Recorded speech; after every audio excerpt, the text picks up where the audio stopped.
words. Priyanka. Woo! What a decade you've had, lady.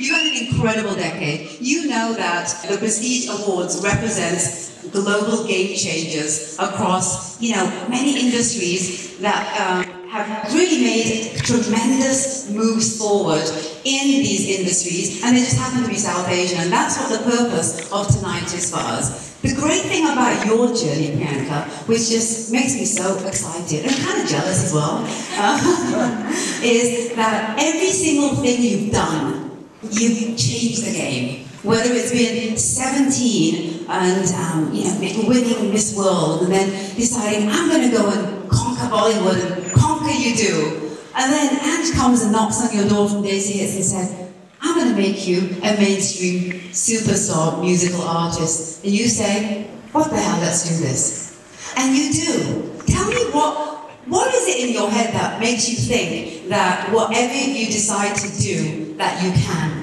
And that you can rock it, because you have. Okay, I'm going to be a little philosophical about this, but my mom told me this when, since I was very young.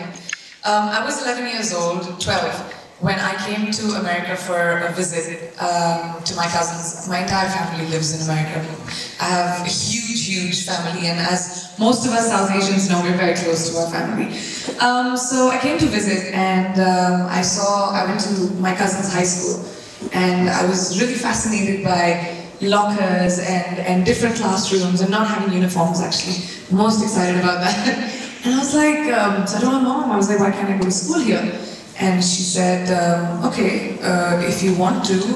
And I just gone for a visit. So my mom came, and I stayed back, and I lived for about 4 years. And then I decided suddenly that I was having some issues in school, sort of racist issues kind of thing. And I said, you know what, I want to go back home. Can I just stop you for a minute? How can anyone have a racist comment about this woman? Sorry, carry on. I was called brownie, now I take it as a compliment. Well, you are the lazy girl. Yes, very much so.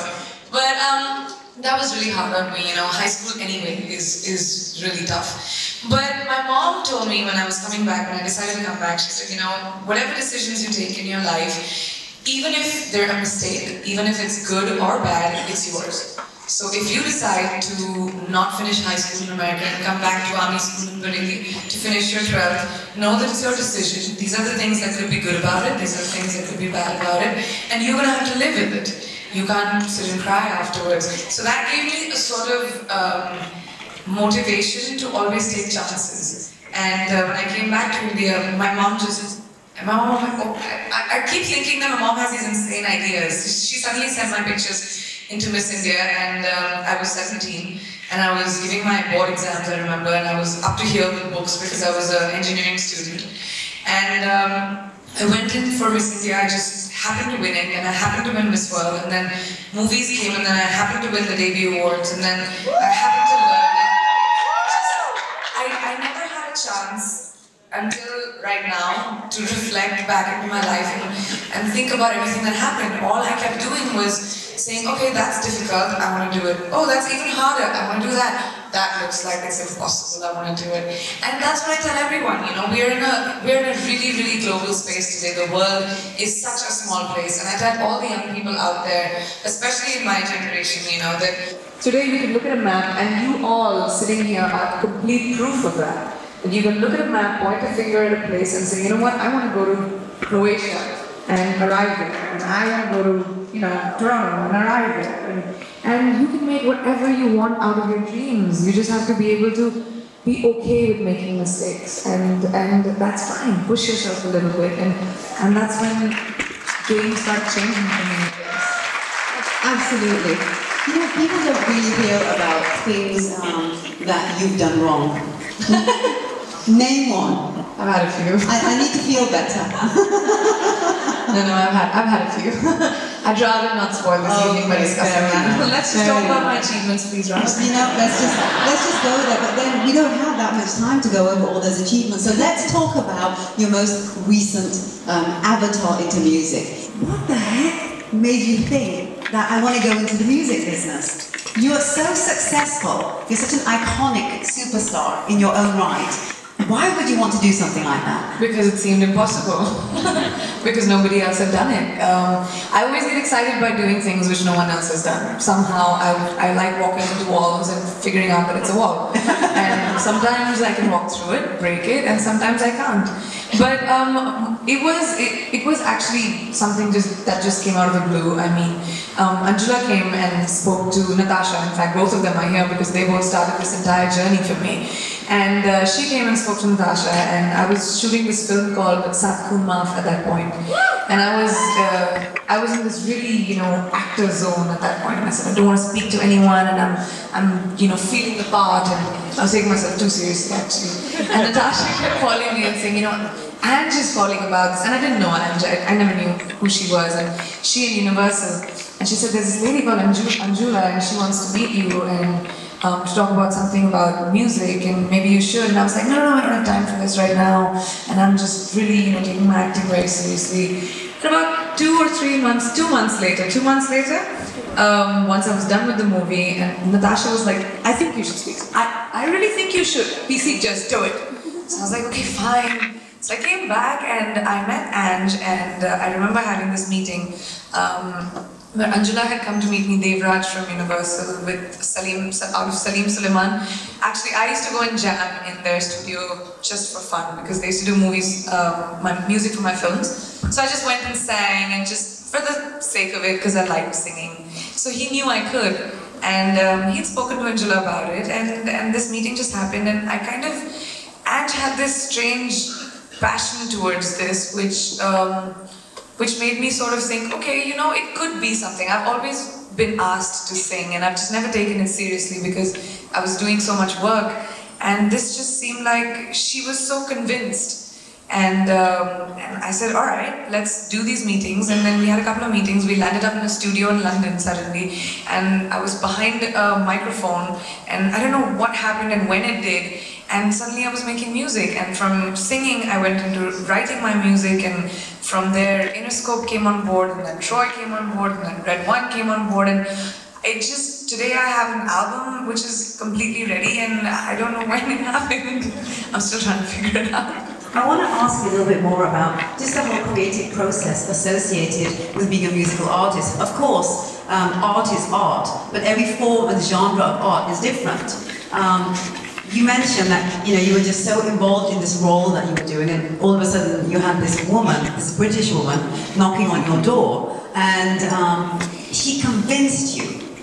And you're such a perfectionist, you're a known perfectionist, and you don't like to do anything that you don't feel that you can really rock in. But there was something about this that made you feel that I think I can do this. I think I can be that one unique game changer here in this mainstream arena, that made you feel that this is something I want to add to my really busy plate. I think what is really important is if you take something on, you do it to the best of your ability, otherwise you don't do it at all. If you touch something, you should have no regrets with it. So once I convinced myself that I'm going to give this a shot, I did vocal lessons, I did classes, I did 300 hours in studio. I did everything that it took for me to be the best that I could. And today, my album is the best that I could have been. It's the best opportunities given to me by my labels, and by my team. And I've tried to make the best that I can. Today, when I see my video or I listen to my album, I'm really proud of it. I wanted to make pop music because I like pop music. I had to make, and I'm a very eclectic person. I like different sorts of music. I go from, Ghulam Ali to Tupac Shakur to Rihanna to Sunidhi Chauhan, I don't know. It depends on my mood. And I want my music to be what young India today is. Young India is an amalgamation of the East and the West in such a beautiful way. We're proud of our roots, but at the same time we're okay to accept and embrace another culture. And I want the world somewhere. See, this is an English album. I can't put Kathak in it. But I want my music to have an inflection of India. I want the uniqueness of, we know how to party in a biggish kind of way, And the world needs to see that. We've always had Indian-inspired songs, but we've never. I hope that with this opportunity, I can pave the way for so many different artists from India who are way more talented than I am, and I hope that I can do that. I hope that the world will recognize what our culture is about. I want my music to be unique to that. We don't have that in pop culture today. And if Billboard charts can have people from Sweden and Korea, man, why not India? Yeah. Well, we had Jay Sean who was on there, but where are you? He was on there. Absolutely. I want to ask you, what inspires you? I mean, you just keep going and going and going, and people look at your life, and when you go to that place where, oh my God, this is just getting too hard, it's too challenging, where do you go that is G-rated and we can talk about here? Okay, I'll think about that now. You changed the question. G-rated. Okay. I think there are so many times when I come back to my room and I'm shattered and I know I have to wake up in 2 hours and everybody has bad days. Everybody has days of saying that I just don't want to get out of bed, or I've had a fight with someone, or I just don't feel great today. And balancing two careers, you don't really have the luxury of doing that, because it has nothing to do with the fact that, oh my God, I'm doing so much work. But if I don't arrive on a film set, 150 people don't get paid, so I can't not go. If I, don't arrive to a place that I'm committed to, that many people lose that much money. So a commitment is something that you have to keep, and my life is becomes that. So I think it is the one thing that really keeps me going, honestly, and I'm saying this, is my family and my team. My dad has always been my strength. Unfortunately, he's not been doing really well these few days, and he's always told me that, just keep running. Just run. If you don't do it when you're young, when are you going to do it? And that's all I do. I just run, and I know someday I'll stop, and someday I'll just say, phew, enough, I just want a break, I want a holiday. I haven't taken a holiday in 6 years now. Wow. But I love my job, and it's really just simple. I'm very few people in the world get to do what they love, and I'm one of them. You definitely are. You definitely are. I know that these people want me to shut up. Probably me too. No, definitely not Sorry you. About that. And I think that we're going to ask 2 quick questions. Who has a question? What's your name? It's Sarah. Hi, Sarah. Hi. How do you become a rock star? Have I? No. How do you become a rock star on Twitter? When I become one, I'll tell you. No, I mean, like your fans on Twitter. You have like rock stars. How do you? Twitter rock star. Yeah. Okay. See, there's a secret to that. I don't make people who spam me Twitter rock stars, but at the same time, you have to get my attention. So what's your name? Tell me again. Sarah Eunice. And what's your Twitter handle? Z18. Something that I need. So now that you've got my attention, you never know. Okay. Thank you. Thank you. Okay, another question. Over here, my dear. What is your musical influence from the West, especially, that you would like to kind of emulate and take inspiration from to influence your next album? Well, I don't know if it's a musical influence, because if I told you what influenced me, my music sounds nothing like that. Biggie Smalls, Tupac Shakur, no, I can't rap. But I don't really, the only thing I don't want to be is a Me Too, and I'm trying that a little bit. I don't want my music to sound like somebody. I want it to be unique. I want it to be pop music, which everyone loves, but at the same time I want to introduce a sort of non-alien Indian influence into it. So I don't know what that sound is yet. I'm still trying to work at it, and I think we've achieved that with my album to a certain extent. And so I don't have an influence as such. It's just something that I'm trying to create. Thank you. Another question? That side, maybe? Yeah, you pick someone. The lady waving really hard at the back. But I want to ask kind of on the Bollywood side of things, like your movies and stuff, which all are fantastic. Thank you. Which one was your favorite to do? Like, acting-wise? Because you will get me into trouble with that question. You know that. Well, Barfi was That outstanding. Like, very, honestly, thank you. that was amazing. Barfi was very, very hard for me to play. It's a really difficult role, I guess. It was not just about not wearing makeup or playing an autistic person. It could have become a caricature. It could have become a joke. It could have become just a little bit on the wrong side. But it was a really hard part for me.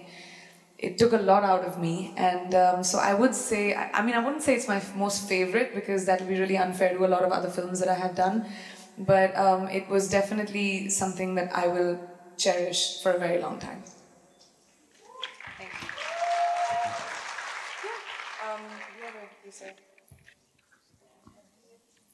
Who looks like they'll ask me a really interesting question? Okay, that's a lot of people.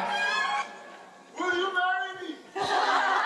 That's a very unique question, I must say. If I could see you, maybe, because I'd want to kind of like the guy I marry. Oh, okay, we stand on the seat, do we now? No, don't come here. It's fine, I can see you. You know you have to have a ring when you ask a girl to marry you, right? No, you can't take out your own ring. That's just cheap. Setting a bad example.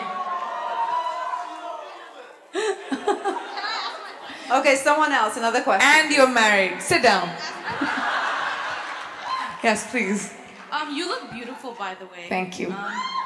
My question is, when you're relaxing and you want to eat something, what's your favorite indulgence? Like chocolate, ice cream, anything? Who knows my favorite indulgence? No, it's not chocolate. Yes, it is not chocolate. I don't like sweets. It is Burger King. It really is. In fact, my breakfast this morning was that. Yikes. One more question, folks, and make it a good one. So, what would you suggest the new... What's your name first? Abdallah. Huh? Abdallah. Abdullah. Okay. Okay, yeah. They call me Abdallah here. Abdallah? Sorry, say it again? Abdallah. No, I can do the accent really well. That's what they say in India. Say it again? Abdallah. Abdallah, got it. Yeah, right? So, I have a question. So, what would you suggest newcomers, like new people who want to get into the film industry, right? What would you suggest them, like in this time? What would you suggest? Like, how would they, if they want to get into the industry? Well, the first and most important thing would be to call yourself Abdullah. Okay.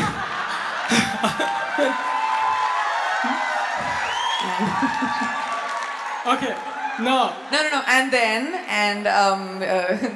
they told me to lose my accent when I came back into Bombay. I still haven't. So that would also be important. And third, you have to move to Bombay. You can't stay here and join the movie business, unfortunately. That would be a big example. You should. Okay, all right. Thank you. Abdullah. Okay, we're not going to take any more questions, my dear. I know, but we've got the rest of the show to go. Priyanka, I'm going to ask you one more thing. Just for the audience, all those people clearly are inspired by your tremendous success story. You're a serial game changer. I love that name, though. Yes. Serial game changer. It's really cool. Yeah.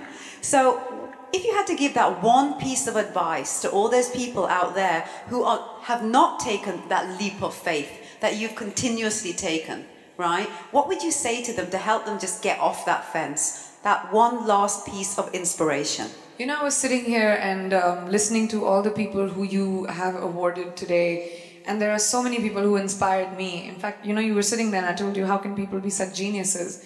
From everyone who has got an award, from Ange Ranch to Gurbaksh to everybody who came up here. It's incredible that, you know, you have a dream and you're willing to give up anything for it. And but at the same time, you have to be practical. I tell every young person out there that it's all right to dream big, go out there, try and achieve it, but be practical. Nothing in the world is do or die. There's always another door that can open. You know, there are so many young people who come. There was this one guy who left, he was in his final year of engineering, in Patna, I remember. And his mom used to wash clothes and do dishes to send him to college. And he quit the last year of his engineering, and he ran away from home, and he came outside my house and he started camping there. And he said, I want to be an actor, and I want to be in Priyanka, and I want you to do it. He literally, and I was on a shoot schedule, he stayed there for like 3 days outside my house. And I sat him down and I talked to him, and I said, what would be the matter if you just studied for 1 more year? Your mom worked really, really hard to put you to school. It's just 1 more year, you get a degree, and then you come and try your hand in Bollywood. But I've seen so many people who have destroyed their lives just running after dreams which, you know, may not happen. I'm not saying don't dream. When I came into movies, I was 18. I discussed it with my parents. I gave myself 1.5 years. And because I was so young, I could give it time. I said, you know what, I'll just miss 1 year of college, which is fine. I gave myself 1.5 years, and I said, if things work out, great. If not, I'll go back and study. Nothing is a do or die. We live in a world which is so small and so global today that you can do anything. The world can be your oyster. You just have to believe that the possibilities are endless, and that's what makes magic happen.